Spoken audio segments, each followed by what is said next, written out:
Is listen to what the man said, Wings, on what would have been Linda McCartney's 77th birthday. This is Late Lunch here on Manx Radio with Beth and Christy. We are live from Milntown this afternoon. Just looking ahead to other programmes on Manx Radio this evening. In Island Life at 5:30, Rhiannon Evans explores whether traditional libraries are holding their own in the ever-changing digital world. This programme is fascinating. It will also be available as a podcast as well if you can't listen live at 5:30 tonight. But we are going to listen now, Christy, to some people who really know what they're talking about when it comes to gardens. We have Tanya Anderson with us and head gardener here at the Milntown Estate, Adam. So I reckon let's give them the microphones and you can finish eating your apple. Ask away, Tanya. Here you go, Adam. You take this. It's such a pleasure finally meeting you and being here in your vegetable patch. Now, earlier you mentioned that you are a no-dig gardener and you've turn the garden into no-dig. What is that exactly? So no-dig means that you don't go down the conventional method of double digging your garden in the winter. You will cover it with a mulch so that you are feeding the ground but you're not compacting it. So essentially it's all ready for the spring for you to plant whatever crops you're going to plant into it. So I've actually converted my allotment over to no-dig, and I'm using manure as my main kind of mulch. What do you use here at Milntown? We use our own organic mulches that we make ourselves on site. So if we're cutting back herbaceous or grass cuttings, leaf mould in the winter, then we make our own compost through our composting systems. We don't tend to use manure just because we've got this mass amount of, of growth here, so we might as well use that. I think for a lot of home gardeners, I mean, a lot of us are composting, but having compost on a scale that you're able to use it in such a thick layer for no-dig is a challenge. So you use whatever you can, really. Yeah, definitely. I mean, you can cover it with cardboard, which is quite an easy solution, and then you can put manure or compost on, whatever you can get your hands on, and both are good and both improve the soil structure. So you said that you're cleaning up the vegetable garden, you're picking some late harvests. When are you going to start putting that mulch on and preparing the ground for winter? So we would usually do it at the end of October, the start of November, and that's to coincide with some of the developments we have going on in the garden. So every year we do a development, and that is to progress the garden.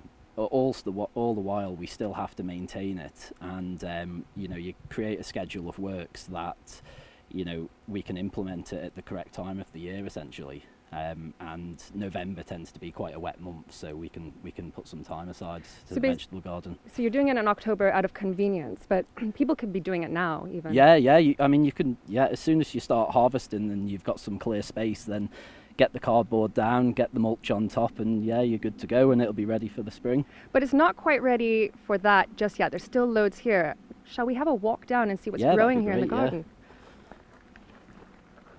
You've got green beans still growing over here, runner beans, it looks like. We do. The wind this weekend has actually knocked our structures down, which we've used bamboo canes from the garden. You can get stronger stakes, but it's a product we have, so we tend to use them instead of buying something in. So you grow your own bamboo here? We grow our own bamboo, wow. We harvest it. Again, we run to organic principles, so anything that we can use, it's all the better for it. I noticed that you've got some brassicas netted over there, but these curly kales are not netted. Do you find that they're a bit more resistant to birds? I do, yes. Like humans, birds don't tend to like kale quite as much as they do the other brassicas. So they don't tend to nibble on them quite so much. So what else do you have growing here? There's dahlias, all kinds of goodies. Yeah, so we've got the dahlias here, and that's for to bring in the beneficial insects. We've got the kale, we've had, as you said, the green beans. We've just started to harvest some of the onions. We've been harvesting them for a good couple of months now. It's incredible how much is actually growing here, but one thing has really stuck out to me, and it's right behind us. You have these beautiful trees, and they go down the entire length of the walk here.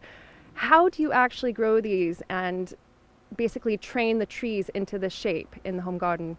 So you can buy them espaliered, or you can cut them like this yourselves, and you essentially have a tree and you train it so into a fan-like shape, and then you'll use wires and you'll use each node that comes out, each bud will run along the wire.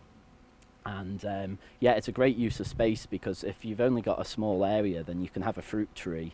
You can train it along a wall, by a doorway, you know, wherever really.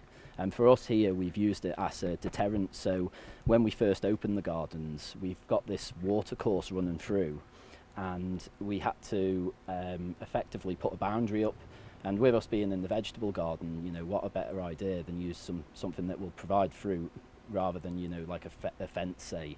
And yeah, so we get this crop which will be used in the cafe. It's multi-purpose, and it's not only beautiful, and it's not only a boundary, it's very tasty, I can confirm. How many have you had now? Well, it's still the same one. I keep getting distracted by doing a radio show. Oh, Tanya's picked one now. I know. Adam, thank you so much for taking the time to talk to us. I know you're really busy, but it's lovely that you could be here for the start of the show. And the garden's still open throughout the winter? Yeah, we're open. We're open all winter. We've decided to do that because we're here anyway. So yeah, come and visit. There's plenty to see, no matter what time of the year. Wonderful, Adam. Thank you very much. I promise there will be some apples left by the time we've finished here. But this is Late Lunch on Manx Radio with Beth and Christy. Time to give you the chance to win this.